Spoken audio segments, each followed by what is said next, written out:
Bismillahirrahmanirrahim. Assalamualaikum warahmatullahi wabarakatuh. Salam sehat, tetap semangat, khususnya untuk siswa-siswi SMP dan siswa-siswi pada umumnya. Rekan-rekan sekalian, pada kesempatan kali ini akan kita bahas rangkuman materi IPS kelas 8 semester 1 dan semester 2.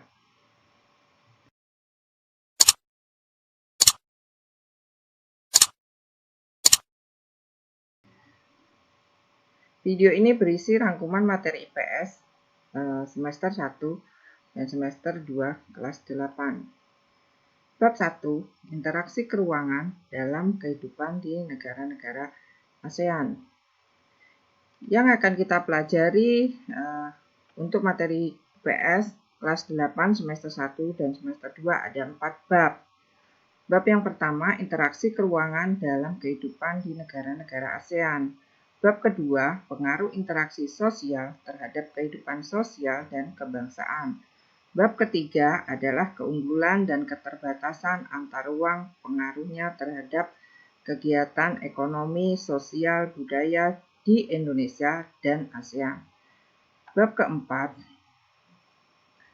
yaitu perubahan masyarakat Indonesia pada masa penjajahan dan tumbuhnya semangat kebangsaan.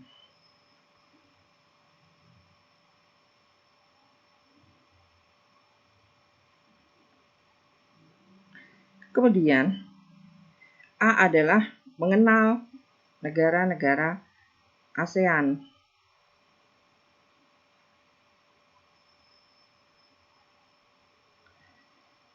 ASEAN, singkatan dari Association of Southeast Asian Nations, merupakan organisasi yang beranggotakan negara-negara yang berada di Asia Tenggara.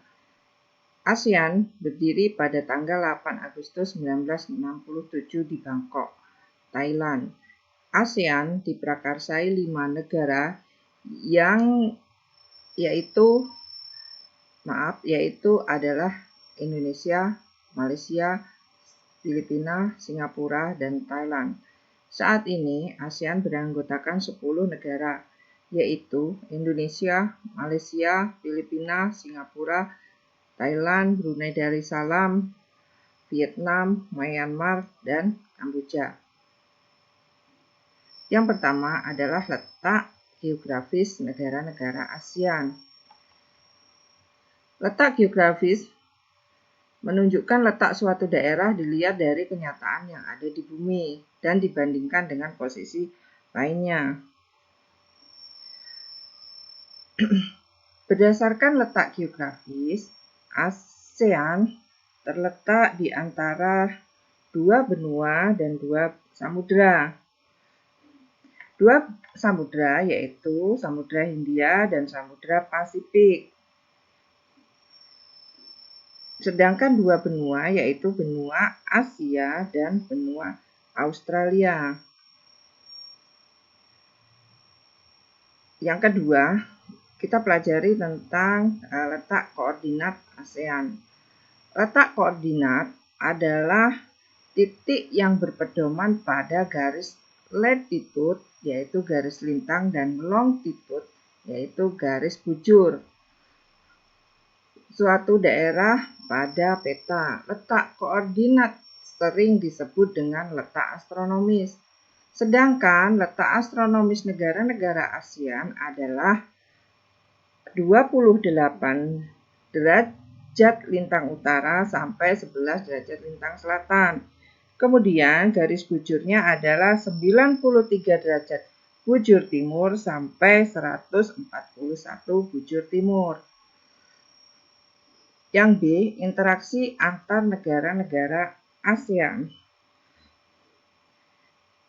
Interaksi negara-negara ASEAN adalah kerjasama antara negara-negara Asia Tenggara dalam bidang sosial, ekonomi, politik, pendidikan, dan bidang lainnya. Faktor pendorong dan penghambat kerja sama. Adapun yang pertama, faktor pendorong terjadinya kerjasama antara lain adalah kesamaan dan perbedaan sumber daya alam dan kondisi geografis. Sedangkan faktor penghambat kerjasama ASEAN adalah perbedaan ideologi, adanya konflik, peperangan, kebijakan protektif, dan perbedaan kepentingan. Selanjutnya, bentuk-bentuk kerjasamanya. Bentuk-bentuk kerjasama yang ada di ASEAN adalah yang pertama bentuk kerjasama di bidang sosial budaya yang bertujuan untuk menciptakan kerukunan dan kemajuan bersama antar negara anggota. Yang kedua, bentuk kerjasama di bidang politik dan keamanan yang bertujuan untuk menciptakan keamanan, stabilitas, dan perdamaian di kawasan Asia Tenggara. Bentuk kerjasama di bidang pendidikan bertujuan untuk meningkatkan kualitas pendidikan di kawasan Asia Tenggara dan daya saing internasional. 3.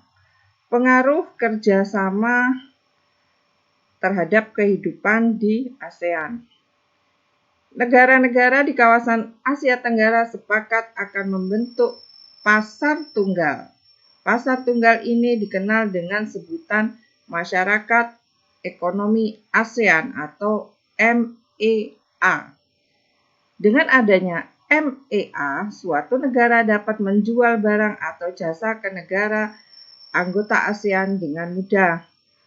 Oleh karena itu, setiap negara anggota mulai bersaing dalam menyiapkan sumber daya manusia atau SDM sehingga mampu bersaing dalam MEA.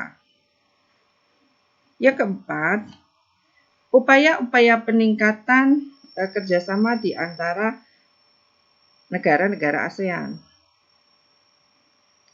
Terdapat 3 pilar dalam kerjasama antar anggota ASEAN. Ada 3 pilar. Ketiga pilar itu adalah kerjasama politik, keamanan, ekonomi, dan sosial budaya. Guna meningkatkan kerjasama di antara anggota, diperlukan dorongan dari sesama anggota ASEAN berupa kekompakan, konsistensi, keterbukaan, persatuan, kesetiakawanan sosial.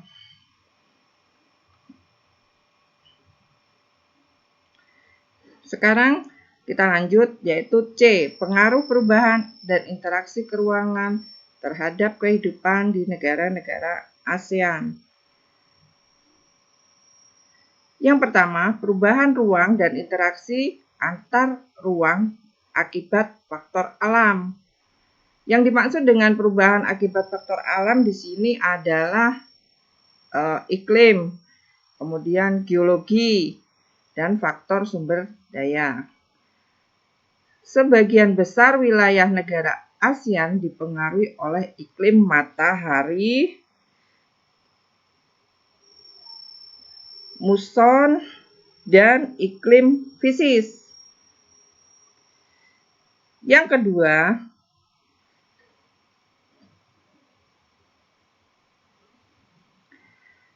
kedua adalah pengaruh perkembangan ilmu teknologi terhadap perubahan ruang.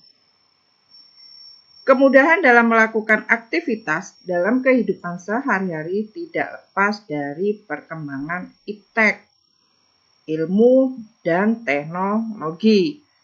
Jenis-jenis teknologi yang dimaksud adalah teknologi transportasi dan komunikasi. Yang ketiga adalah pengaruh perubahan ruang terhadap kehidupan ekonomi. Seiring diberlakukannya masyarakat ekonomi ASEAN, maka negara anggota ASEAN mulai menerapkan AFTA, yaitu ASEAN Free Trade Area atau perdagangan bebas di kawasan Asia. AFTA membuat sebagian besar masyarakat dapat mengkonsumsi barang-barang produksi luar negeri.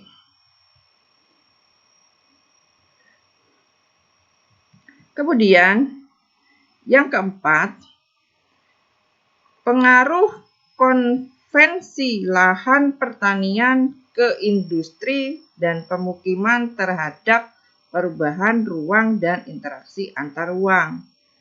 Apa itu konvensi lahan? Ini meliputi konversi lahan pertanian menjadi lahan industri dan lahan pemukiman. Ini yang dimaksud konversi lahan itu meliputi konversi lahan pertanian menjadi lahan industri dan lahan pemukiman. Sekarang yang bab kedua, yang akan kita pelajari di bab kedua adalah pengaruh interaksi sosial terhadap kehidupan sosial dan kebangsaan. Yang A adalah mobilitas sosial. Yang pertama adalah pengertian mobilitas sosial. Apa itu mobilitas sosial? Mobilitas sosial berasal dari bahasa Latin mobilis, yang berarti mudah berpindahnya dari satu tempat ke tempat lain. Dan sosial yang berarti seseorang atau kelompok orang. Jadi mobilitas sosial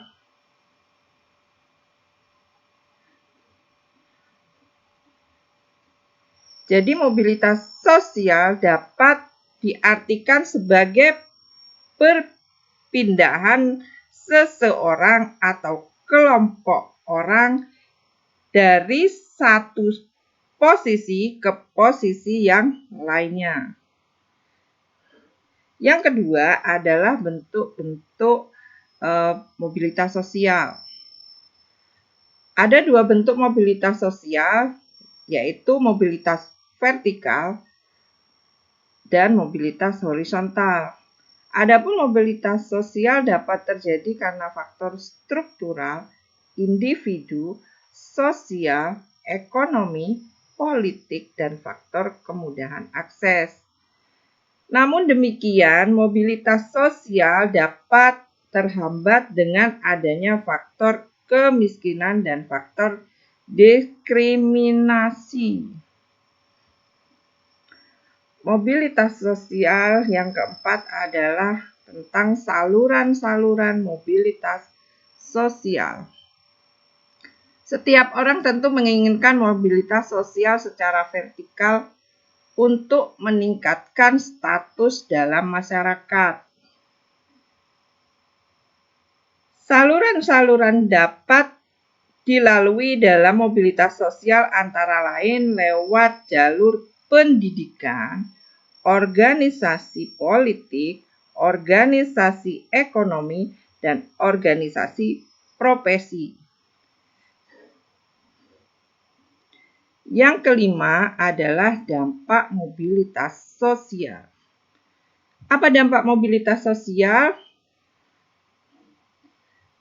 Dalam proses mobilitas sosial terdapat dampak positif maupun dampak negatifnya. Dampak positif mobilitas sosial antara lain mendorong seseorang untuk lebih maju, mempercepat tingkat perubahan sosial, dan meningkatkan integrasi sosial. Sedangkan dampak negatifnya adalah munculnya konflik dan terjadinya gangguan psikologi. Kita masuk yang B adalah pluralitas masyarakat Indonesia. Yang pertama, perbedaan agama. Terdapat 6 agama yang berkembang di Indonesia. Bahkan baru-baru ini Mahkamah Konstitusi mengabulkan gugatan penganut aliran kepercayaan agar keberadaannya dicantumkan dalam kartu tanda penduduk.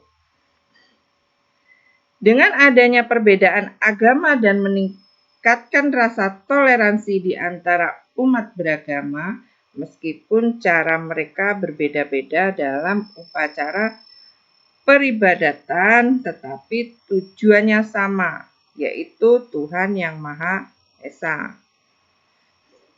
Yang kedua, perbedaan budaya. Menurut sosiolog J.J. Honigman, ada 3 wujud budaya, yaitu gagasan, aktivitas, dan artefak. Sedangkan Kuncoro Ningrat mengungkapkan 7 unsur kebudayaan yang meliputi peralatan dan perlengkapan, mata pencarian, sistem ekonomi, sistem kemasyarakatan, bahasa lisan, bahasa tertulis, kesenian, sistem pengetahuan, religi, atau sistem kepercayaan. Yang ketiga adalah perbedaan suku bangsa. Terdapat lebih dari 300 kelompok etnik atau suku bangsa di Indonesia. Bahkan menurut sensus BPS tahun 2010 diketahui terdapat 1.340 suku bangsa. Dengan banyaknya suku bangsa di Indonesia justru mempererat hubungan antara satu dengan yang lainnya.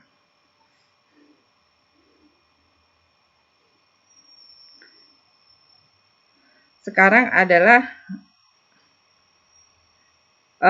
perbedaan pekerjaan. Pekerjaan adalah salah satu bentuk kegiatan ekonomi untuk memenuhi kebutuhan. Ya, tentu saja. Pekerjaan itu adalah salah satu bentuk kegiatan ekonomi untuk memenuhi kebutuhan hidup.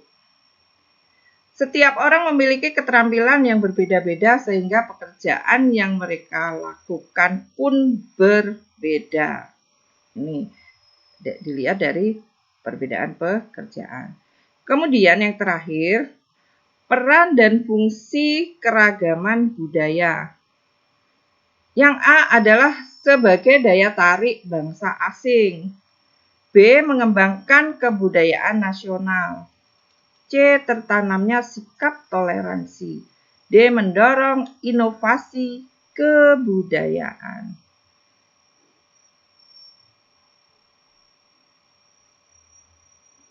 Sekarang yang C. Konflik dan integrasi dalam kehidupan sosial. Yang pertama adalah konflik sosial dan kehidupan sosial. Sumber dari konflik adalah adanya perbedaan yang terdiri atas perbedaan individu, latar belakang budaya, dan kepentingan. Selain itu juga disebabkan adanya perubahan nilai yang cepat. Ini yang menyebabkan konflik dalam kehidupan sosial.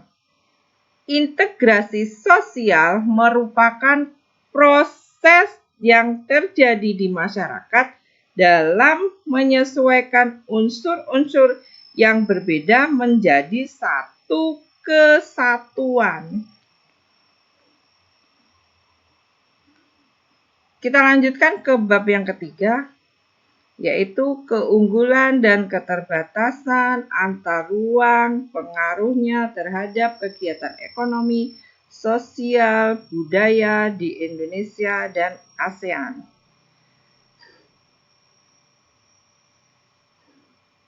Keunggulan yang A, keunggulan dan keterbatasan antar ruang serta peran pelaku ekonomi dalam suatu perekonomian. Yang pertama adalah keunggulan dan keterbatasan antar ruang dalam permintaan penawaran, dan teknologi. Setiap orang pasti mengonsumsi barang yang berbeda-beda. Dan apa yang dikonsumsi itu terkadang tidak tersedia di sekitarnya. Perilaku konsumsi masyarakat pedesaan tentu akan berbeda dengan perilaku konsumsi masyarakat perkotaan. Masyarakat pedesaan akan lebih sedikit mengkonsumsi barang dan jasa dibandingkan dengan masyarakat perkotaan.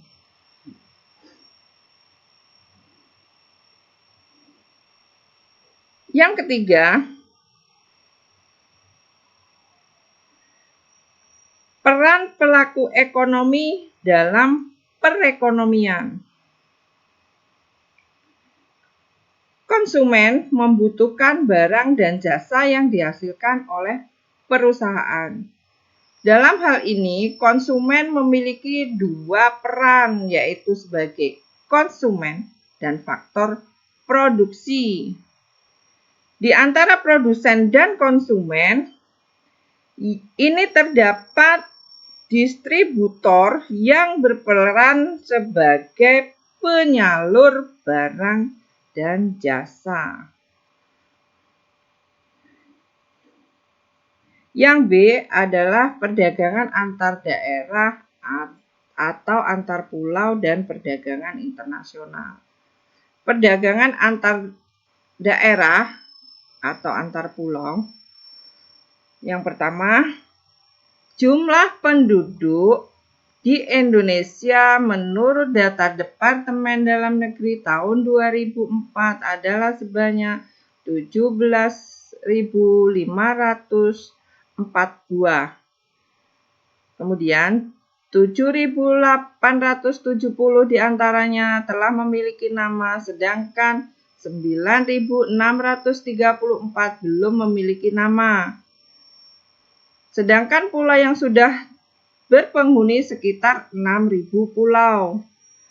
Perdagangan antar pulau terjadi lantaran tidak semua barang tersedia di pulau tersebut. Yang C, penguatan ekonomi agrikultur di Indonesia. Penguatan ekonomi maritim yang pertama.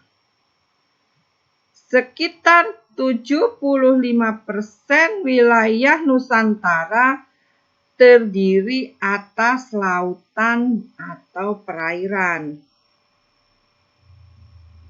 Menurut data FAO, Indonesia merupakan negara peringkat kedua dalam produksi perikanan tangkap dan peringkat keempat dalam produksi perikanan budidaya. Ternyata Indonesia itu peringkat keempat dalam produksi perikanan budidaya.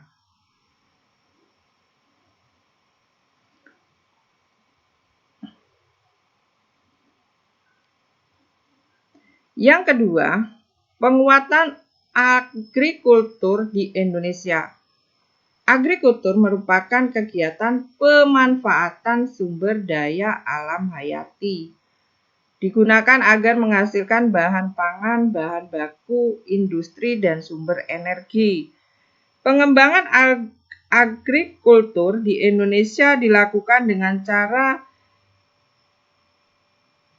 eco-farming, distribusi pupuk dan yang merata, dan perbaikan irigasi. Itu yang dilakukan. Kemudian D adalah pendistribusian kembali pendapatan nasional. Yang pertama adalah pengertian redistribusi pendapatan. Redistribusi adalah perdistribusian kembali pendapatan kelompok kaya kepada masyarakat kelompok miskin. Kegiatan ini merupakan bentuk subsidi silang yang dilakukan atau diberikan dalam bentuk jaminan sosial. Yang kedua, program redistribusi untuk pemerataan distribusi pendapatan di Indonesia. Strategi pemerintah dalam melakukan distribusi pendapatan melalui program A. Pemberian jaminan akses kebutuhan dasar bagi masyarakat bawah. B. Pengembangan usaha atau industri kecil. C. Corporate social responsibility, bekerja sama dengan pihak swasta. Penegakan hukum dan keadilan ekonomi.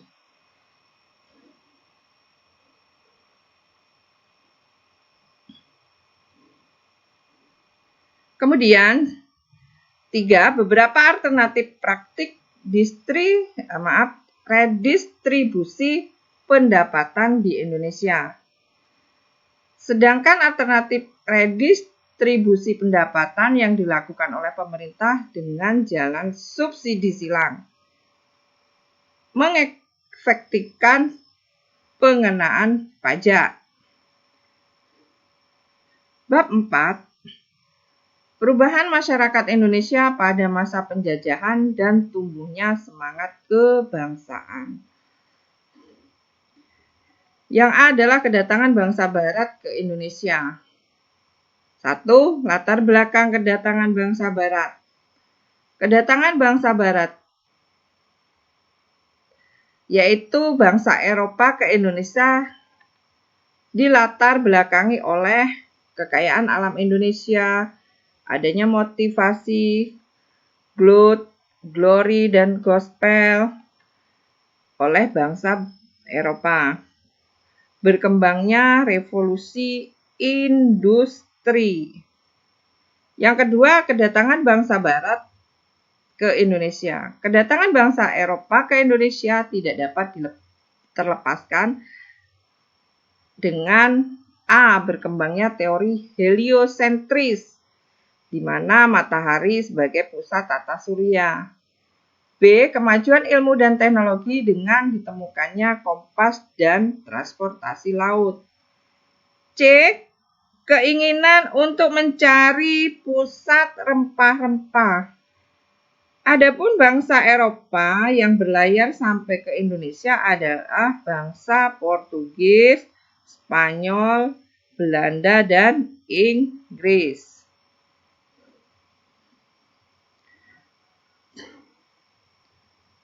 B. Kondisi masyarakat Indonesia pada masa penjajahan. Bagaimana kondisi masyarakat Indonesia pada masa penjajahan? Yang pertama adalah pengaruh monopoli dalam perdagangan. Monopoli berasal dari dua kata, yaitu mono dan poli. Mono berarti satu atau tunggal, sedangkan poli berarti banyak, sehingga monopoli berarti satu untuk banyak. Dalam konteks perdagangan, monopoli berarti situasi yang pengadaan barang dagangannya tertentu dikuasai oleh satu orang atau satu kelompok. Dengan demikian, harga barang dapat dikendalikan oleh pelaku monopoli. Contoh perilaku monopoli perdagangan adalah VOC dan EIC.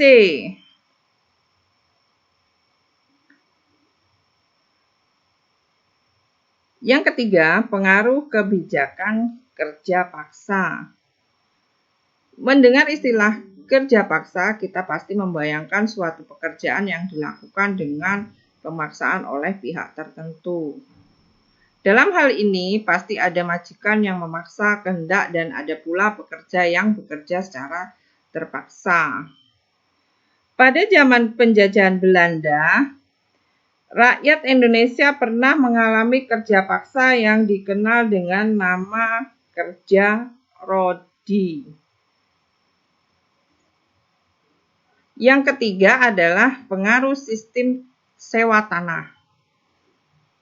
Sistem sewa tanah diberlakukan bagi masyarakat Indonesia pada masa Gubernur Jenderal Raffles dari Inggris.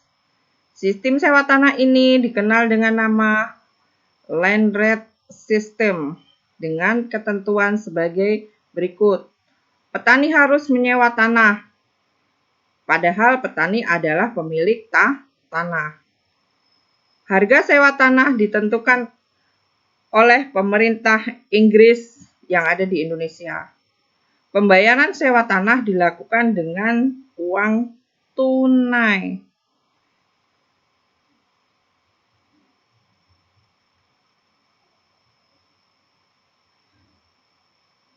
Sekarang yang keempat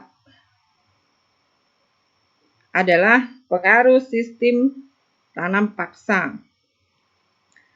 Sistem tanam paksa dikenal dengan istilah kultur stelsel. Pemerintah Hindia Belanda memaksa rakyat Indonesia untuk menanam jenis tanaman rempah-rempah. Kebijakan ini diberlakukan di Indonesia pada masa pemerintahan Gubernur Jenderal Van den Bosch.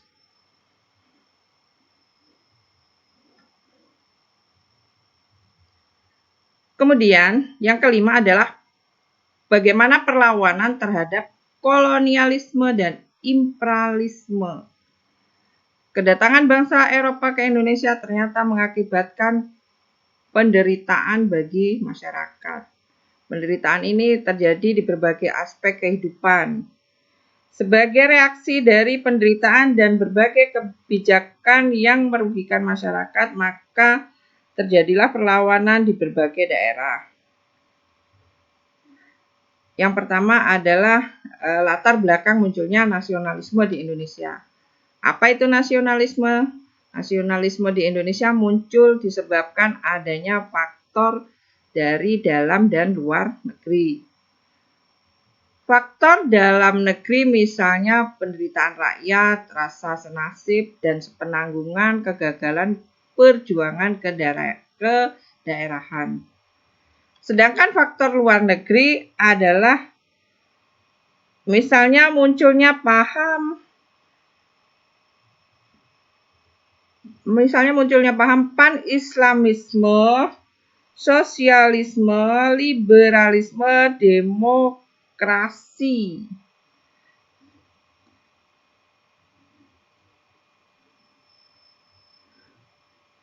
Yang kedua, organisasi pergerakan nasional Indonesia.